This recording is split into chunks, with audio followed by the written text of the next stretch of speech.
అందరికీ నమస్కారం. ముఖ్యంగా ఈ ఎలక్షన్ క్యాంపెయిన్ టైంలో మీట్ ద ప్రెస్ పెట్టడం మరియు ప్రజలకు మమ్మల్ని మా ఆలోచనని దగ్గర తీసుకుపోవాలనుకోవడం నిజామాబాద్ ప్రెస్ క్లబ్ వాళ్ళందరికీ, కార్యవర్గ సభ్యులకు మరియు ఇతర మీడియా, ప్రింట్, ఎలక్ట్రానిక్ మీడియా సభ్యులందరూ కూడా నా యొక్క ధన్యవాదాలు, మనస్ఫూర్తిగా ధన్యవాదాలు తెలియజేసుకుంటూ,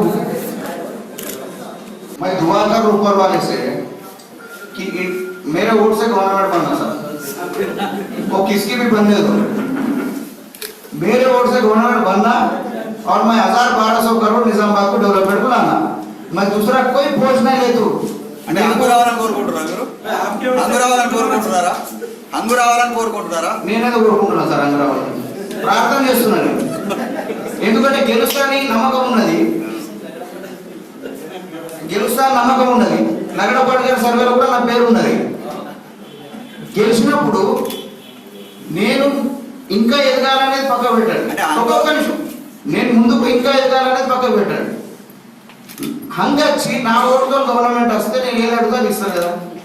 నేను అడిగేది నిజామాబాద్కు అభివృద్ధి, నిజామాబాద్కు ఇంజనీరింగ్ కాలేజ్, నిజామాబాద్లో ఎంప్లాయ్మెంట్ రావాలా, నిజామాబాద్లో ఇన్ఫ్రాస్ట్రక్చర్ రావాలా, నిజామాబాద్లో కుటీర పరిశ్రమలు రావాలా.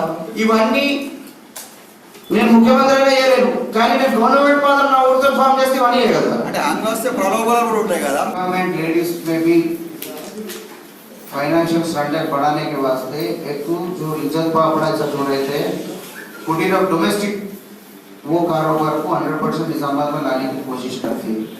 दूसरा, training centres, computer training centres उनको, टेलरिंग उनको, ये सेंटर्स निजामाबाद में मेरे तरफ से पक्का करते हैं.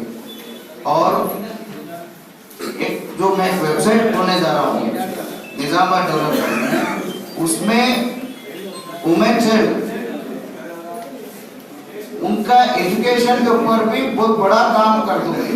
आप लोग सबको साथ में लेंगे, एजुकेशन, एम्प्लॉयमेंट और ये रिच. और पर्सनली मेरे तौर पे एक सर्वे कर लेता हूँ, जिन घर में गुर्बत है, किसी ना किसी शोहर नहीं है या किसी ना किसी रीजन से गुर्बत है, वो फैमिलीज को हम लोग का सपोर्ट कैसा करना, उनका बच्चों का एजुकेशन आगे बढ़ने के वास्ते, उनको महीना गुजरने के वास्ते क्या करना, ये भी काम करता हूँ.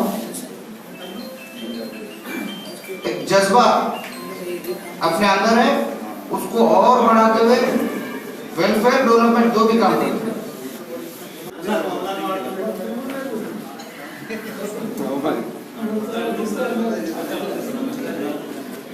ఒకటి ముఖ్య సమస్య నిజామాబాద్ జర్నలిస్టులకు ప్లాట్ల సమస్య. దాంట్లో నేను సిన్సియర్గా, సీరియస్గా ప్రయత్నం ఇదివరకు చేసిన, ఇప్పుడు ఖచ్చితంగా చేస్తాను.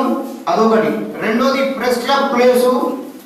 అప్పుడు ప్రెస్ క్లబ్ అధ్యక్షుడుగా జమాల్పూర్ గణేష్ అన్న, వ్యాస్ భాయ్ ఉంటే ఇంకా జమాల్పూర్ గణేష్ అన్న సెక్రటరీ, వాళ్ళ నుండి ఈ స్థలం చూపెట్టడము. దీనికి మొదటగా 5 లక్షల రూపాయలు ఎమ్మెల్యే ఫండ్, తర్వాత ఎంపీ ఫండ్ ఇప్పించి ఈ ఫైల్ తీసుకొని ఇది అలాట్మెంట్ కోసం కలెక్టర్ గారి దగ్గర పోయి ఇది అలాట్మెంట్ చేసుకుంటే నాది ఖచ్చితమైన పాత్ర ఉన్నది మీ అందరికి తెలుసు. ఇదివరకు గెలిచిన వాళ్ళ సంగతి వాళ్ళు ఏం చేసిరు చేయలేదు, నేను వాళ్ళ గురించి మాట్లాడదలుచుకోలేదు. కానీ నేను ప్రెస్ వాళ్ళకి చేయకపోతే నా అంత దురదృష్టవంతుడు ఎవరు ఉండడు. ఎందుకంటే నా ఎదుగుదలకు ఖచ్చితంగా మీకు కారణం మీరు, ఖచ్చితంగా మీకు చేయాల్సిన నేను నా మీద బాధ్యత ఉన్నది. ఇక నా అంత మూర్ఖుడు ఎవరు ఉన్నారు మీకు చేయకపోతే, దురదృష్టవంతుడు ఎవరు.